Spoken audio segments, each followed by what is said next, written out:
ரொம்ப தேங்க்ஸ் கண்மணி. இவன் உன்னை கூட்டிட்டு வரேன்னு சொல்லிட்டு போனப்போ எனக்கே நம்பிக்கை இல்லம்மா. எங்க நீ வரமாட்டியோன்னு நினைச்சேன். ஆனா நீ வந்துட்ட. இப்பதான் நிம்மதியா இருக்க. ரொம்ப சந்தோஷமா. அது எப்படி அண்ணி வராம இருப்பாங்க? அது சும்மா இந்த கோவம்லாம் சும்மா ஏதோ ஒரு டென்ஷன்ல அண்ணி கிளம்பி போயிட்டாங்க. புருஷன் முன்னாடி சண்டைக்குள்ள பொண்ணுங்க கோச்சிட்டு அம்மா வீட்டுக்கு போறதுல சகஜம் தானே. என்ன நீ அப்பதான் பொண்டாட்டியோட அருமை புருஷனுக்கு தெரியும். இப்ப என் அண்ணனுக்கு அது புரிஞ்சிருக்குமே. என்னன்னு இனிமே அண்ணிய பத்திரமா பாத்துப்பல்ல. கண்மணி, நீ வந்ததுல எனக்கு ரொம்ப சந்தோஷமா. நீ போனதுக்கு அப்புறம் இந்த வீடே களை இழந்து போச்சு. இப்ப நீ வந்துட்டல்ல, இனிமே அந்த சந்தோஷம் தானா திரும்பி வந்துடும். உன்னை பார்த்தாலே போதும், அண்ணி சீக்கிரம் குணமாயிருவாங்க. இப்ப கூட பாரு, அண்ணி உன்னையே பாத்துக்கிட்டு இருக்காங்க. ஆமா, இவங்க 2 பேரும் ஒருத்தர் மேல ஒருத்தர் கொட்டுற அன்பையும் பாசத்தையும் பார்க்கும்போது எனக்கு ரொம்ப ஆச்சரியமா தான் இருக்கு. இவங்க மாமியார் மருமகளா, இல்ல அம்மா பொண்ணா, இல்ல ஃப்ரெண்ட்ஸான? அப்படி இருக்கிறப்போ அத்தைக்கு இப்படி இருக்கும்போது எப்படி அவங்க வராம இருப்பாங்க? ரொம்ப தேங்க்ஸ்க்கா.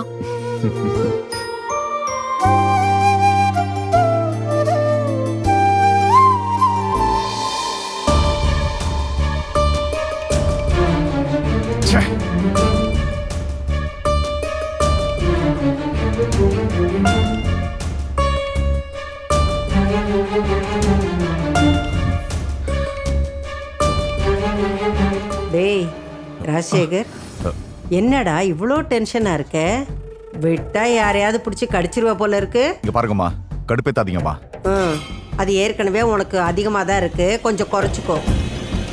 இவ்வளோ ப்ரெஷர் எல்லாம் உன் உடம்புக்கு ஆகாதுடா. எங்க ஆளுக்கு எதையாவது பண்ணி எரிச்சலை கிளப்பிக்கிட்டே இருக்கீங்களே. ஆளாளுக்குன்னா யார சொல்ற? அம்மா, நீங்க தப்பு பண்ணிட்டீங்கம்மா, பெரிய தப்பு பண்ணிட்டீங்கம்மா. எப்படி நீங்க கொஞ்சம் கூட யோசிக்காம இப்படி ஒரு காரியத்தை பண்ணீங்கன்னு எனக்கு புரியலம்மா. நான் என்ன அப்படி பண்ண சொல்லு. எதுக்குமா அவளை வீட்டுக்குள்ள அலோவ் பண்ணீங்க? நம்ம குடும்பத்தை அசிங்கப்படுத்திட்டு போனவளை எப்படி நீங்க மறுபடியும் உள்ள விட்டீங்க? ஆமா, அவளை இங்க வச்சுக்கணும்னு எனக்கு ஆசை பாரு. டேய், ஏன்டா இப்படி புரியாம பேசுற? அம்மா, நீங்க எல்லாத்துக்கும் ஒரு நியாயம் சொல்வீங்க, அதுக்காகலாம் என்னால சகிச்சிட்டு இருக்க முடியாதுமா. அதுக்கு ஒண்ணுமே பண்ண முடியாது, சகிச்சுக்கிட்டு தான் ஆகணும், வேற வழியே இல்ல. அம்மா, எனக்கு என்ன தலையெழுத்தா? டேய், நானே சகிச்சிட்டு இருக்கிறேன், உனக்கு மட்டும் ஏன் இவ்வளோ ஆத்திரம் வருது? உன்னை விட அவ மேல 1000 மடங்கு எனக்கு கோவம் இருக்கு. அதை நான் வெளியே தெரியாம கட்டுப்படுத்தி வச்சிருக்கேன்ல. இந்த பாரு, கோவம் கண்ணை மறைக்கும், ஒரு நிமிஷத்துல உறவையே முறிச்சிரும். அன்னைக்கு நான் அப்படி கோவமா பேசுனதுனால தான் உன் புள்ள இந்த வீட்டை விட்டே வெளியே போனான். அவ்வளவு ரோஷமா கோச்சிக்கிட்டு போனவன் மறுபடியும் இந்த வீட்டுக்குள்ள வந்திருக்கான்னா அதுக்கு காரணமே சிவகாமி தான். அதே மாதிரி கண்மணி அவன் இந்த வீட்டுக்குள்ள கூட்டிட்டு வந்திருக்கான்னா அதுக்கு காரணமும் சிவகாமி தான். கண்மணி வந்தா சீக்கிரமா சிவகாமி சரியாயிடுவான்னு டாக்டரே சொன்னாங்கல்ல. அதுக்கப்புறமா அவன் எப்படிடா அவளை கூட்டிட்டு வராம இருப்பான்? இத பாரு, ஒரு விஷயத்த நீ நல்லா புரிஞ்சுக்கோ. கண்மணி இங்க இருக்கக்கூடாதுன்னு நாம தடுத்தோன்னு வச்சுக்கோ, அது சிவகாமிக்கு எதிரான விஷயம். அவன் அம்மாவுக்கு எதிராக யார் என்ன பண்ணாலும் அவன் அதெல்லாம் பொறுமையா இருக்க மாட்டான். அவன் அப்படியே பொங்கி எழுந்துருவான். அப்புறம் நம்மள மொத்தமா தலை முழுகிடுவான். அப்புறம் யாருக்கு அசிங்கம் சொல்லு? சரிப்பா, இதையெல்லாம் விடு. உன் பொண்டாட்டி இப்போ நடமாட முடியாம பேச முடியாம படுத்து கிடக்குறாள்ல, அவளுக்கு இப்ப இந்த நர்ஸ் வேலையில யார் செய்யறது? நீ செய்வியா, இல்ல இந்த வீட்டுல இருக்க மத்தவங்க யாராவது செய்வாங்களா? அதுக்கு என்ன, ஆள் போட்டா போச்சு. அப்படியே உன் புள்ள விட்டுருவான் பாரு. அவனை பொறுத்த வரைக்கும் அவன் அம்மாவை குணமாக்குற ஒரே மருந்து கண்மணி தான். அவனையே வேணான்னு உதறிட்டு போனவ பாவம் என்ன சொல்லி என்ன கன்வின்ஸ் பண்ணி அவளை இங்க கூட்டிட்டு வந்தானோ தெரியல. அவளை எப்படிதான் இங்க வந்தாலோ தெரியல. ஆனா இது அவன் அம்மாவோட ஆயுள் சம்பந்தப்பட்ட விஷயம். இதுல முடிவெடுக்க வேண்டிய உரிமை என்னையும் உன்னையும் தவிர அவனுக்கு தான் அதிகம் இருக்கு. அதை விட முக்கியமா அன்புக்கு என் மேல பயம் கலந்த மாதிரி ஒரு எண்ணமும் இருக்கு, அவனுக்கு பாசமும் இருக்கு. அதை நான் கெடுத்துக்க விரும்பல.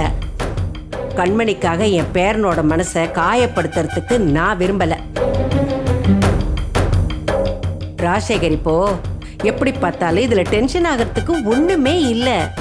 ஏன்னா 2 பேரும் ஒண்ணா ஒரே வீட்டில் இருந்தாலும் அவங்க 2 பேரும் பிரிஞ்சு தானே இருக்க போறாங்க. எனக்கு தெரிஞ்சு அன்பே அவ கிட்ட நெருங்கினாலும் கண்மணி கண்டிப்பா அவனை கிட்ட நெருங்க விட மாட்டா. அவளோட கோவத்தையும் அவளோட உறுதியும் அன்னைக்கே நான் நல்லா பார்த்துட்டேன். அதனால இதெல்லாம் கண்டும் காணாம போய்கிட்டே இரு. சிவகாமி குணமாகிற வரைக்கும் அந்த கண்மணி இங்க இருந்துட்டு போட்டோம். அதுக்கப்புறம் அவளை எப்படி விரட்டணுமோ அப்படி நான் விரட்டுறேன்.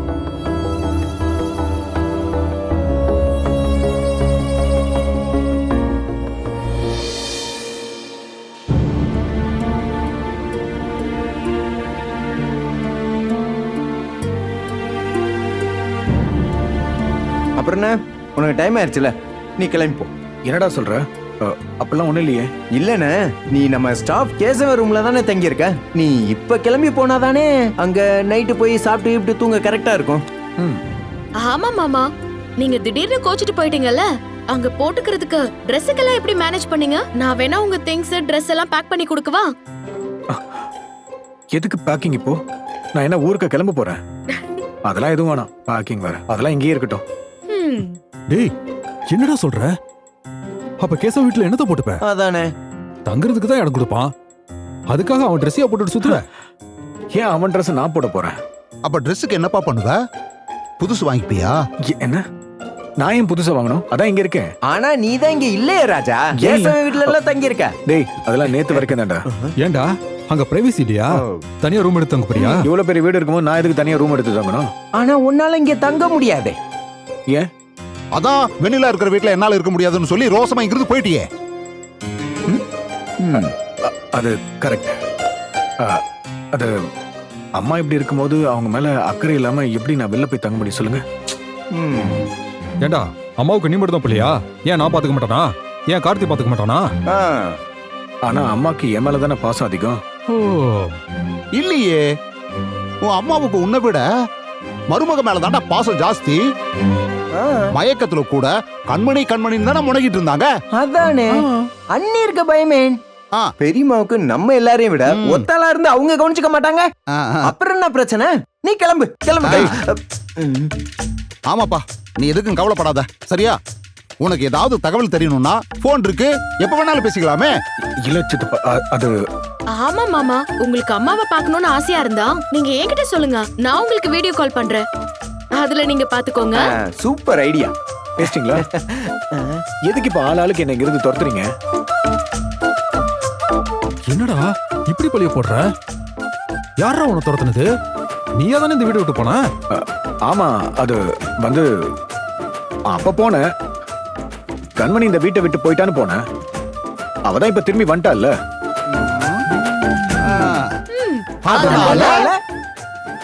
அதனால சீதை இருக்கிற இடம் தானே ராமனுக்கு அயோத்தி.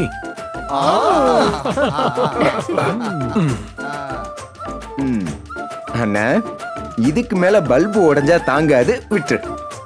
நீ அன்னைக்காக இங்கே தங்க முடிவெடுத்ததெல்லாம் ஓகே தான். ஆனா அதுக்காக இப்படி பழமொழியெல்லாம் ஓ இஷ்டத்துக்கு மாத்திக்கிட்டு இருக்க கூடாது சொல்லிட்டேன்.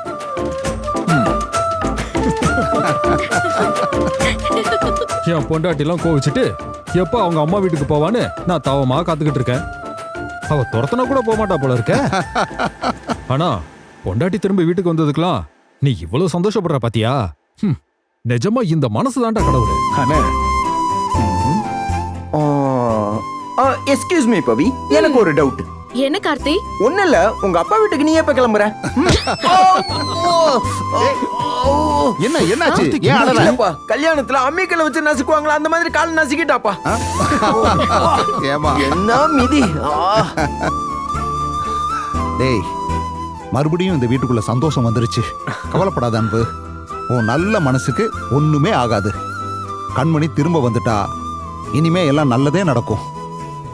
அண்ணி சீக்கிரமா குணமாயிருவாங்கங்கிற நம்பிக்கை இப்ப எனக்கு வந்துருச்சு.